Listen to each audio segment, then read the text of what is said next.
Are you ready, yo? Like your radio, we need you to tune in.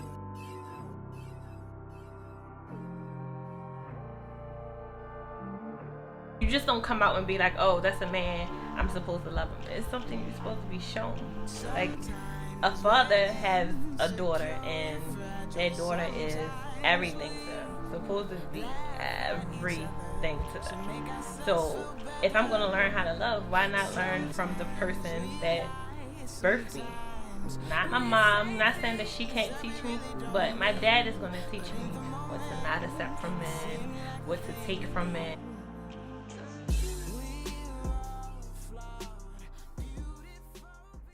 I probably had to be like 7, 8 years old. I remember living at this house, and I remember him having this girlfriend, and he called my mom and told my mom he was coming to get me.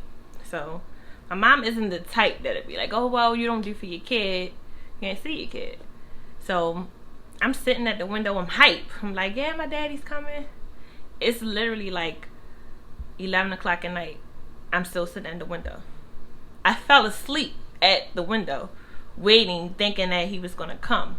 So this was like a routine every 2 to 3 years, probably up until I was like 13, 14.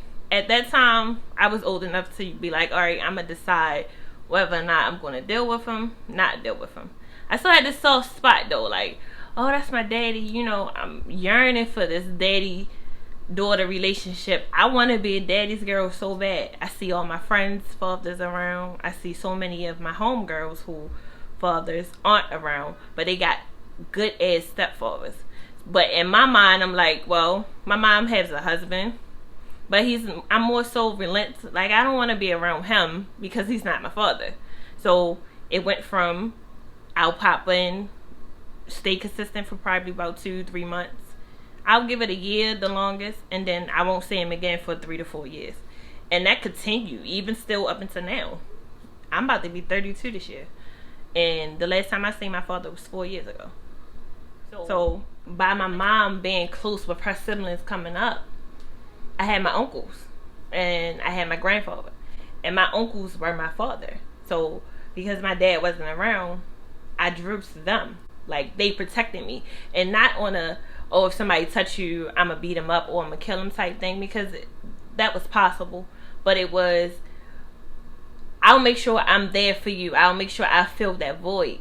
But I had that, and I still yearned for my father. And that was coming up. That wasn't just something as a kid. That's still just something now as an adult, because my uncles, I'm still close with my uncles. Even my uncle that passed, like, everybody that know me knows that that was my dad. Like, I called him my dad. Even my grandfather showed me that it was okay to be loved. He showed me that it was okay to open that door to letting a man love you.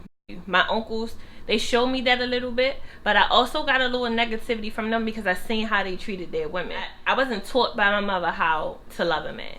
I wasn't taught by my mother how to let a man love me. My mother did a damn good job raising us, but what she put in my head was, don't need a man for nothing. You take care of yourself. You always take care of yourself. So now I got this independent shit drilled in my head. And when it comes time for me to be adult and want to love a man, I don't even know where to start. So the first man I come across that tell me he love me, I'm going to believe him. If me letting him love me means to whip my ass or to be verbal abusive to me, I'm going to accept it. I didn't have that father that's saying, yo, this is not what you get. You get a man who love you. You get a man who going to take care of you. I didn't have that. So I went off of the men that I dated. My son dad, whole relationship was toxic. When I say toxic, I mean toxic. It got physical. It was verbal abuse, all types of things. And in my mind, I thought it was love, because that's what he's telling me. I do this because I love you. We are this way because I love you. And in my mind, I keep replaying, damn, I wonder what my father would say if he knew that it was a man whooping my ass. Or I wonder what my father would say if he knew that I'm going through all this type of hurt from him not being around. And if he just come be around, it'll be better for me.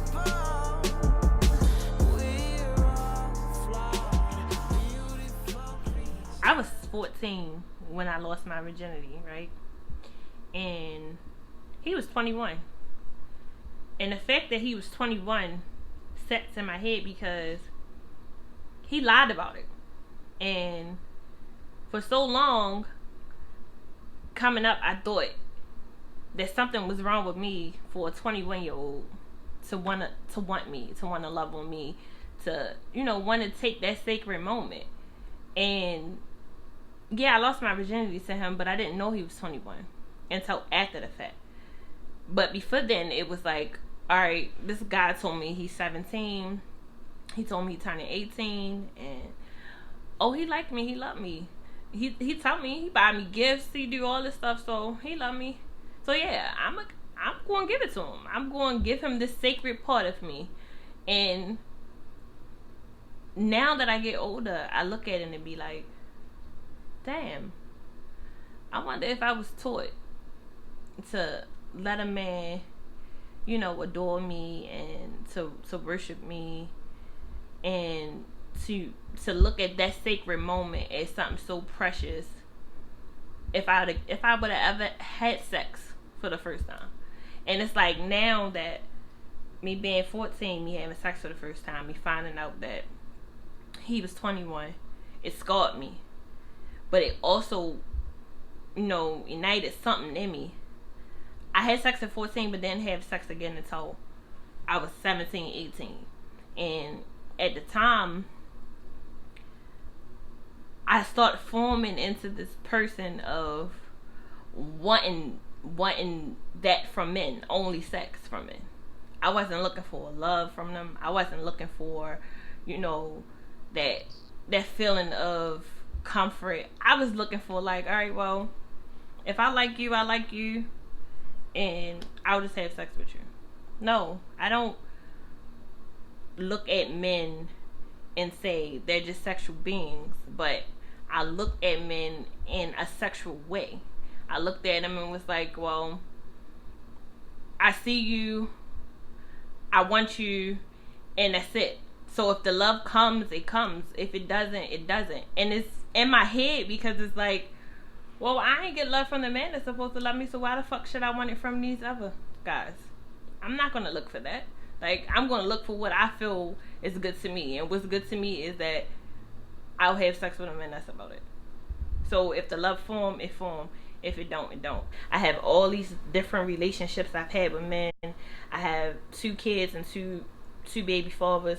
And it's like, both situations isn't ideal. The situation isn't, oh, well, I loved you, you loved me, we made a kid, we just decided to separate. Them situations both was toxic. And when I see it, I see my mother all over again. And it's like, I see her raise these kids, I see her have kids and see her have different baby fathers, and then I see her say, look, they ain't gonna be there, that's cool, they don't gotta do their part, I'll do it. So now in my mind I'm shaped to, if they don't ever be there, I got it. When that's not even the norm. That's not how it's supposed to be. I've learned that forgiving people has nothing to do with the other person. It has everything to do with you. And if I continue to move on in my life and relationships and dwell on what my dad didn't do and didn't give me, I'll never be able to heal from it. So I wrote a letter, and I just put everything in that letter of what I felt and how I was feeling and the hurt I felt from him not being around and how good of a woman and person I am now. I wrote that letter to him, and it was addressed to him to get some type of closure. So, and at that moment is when I forgave him, because my mom doing it on her own, me becoming a woman and learning through my hurt and my pain, I know what to not accept and what not to settle for. It's a little tricky sometimes because that little love word plays a major part on why a lot of people deal with a lot. But once you learn that regardless of what you think is love, and you learn that your self-love comes first, you'll never be able to settle for whatever somebody else give you that isn't good for you. I closed the chapter. I'm at this point now where I'm okay with not having that relationship with him. I'm content with not having that relationship with him. Because when it all boils down, I have to figure out how I can heal and continue to heal from not having him around. Yeah.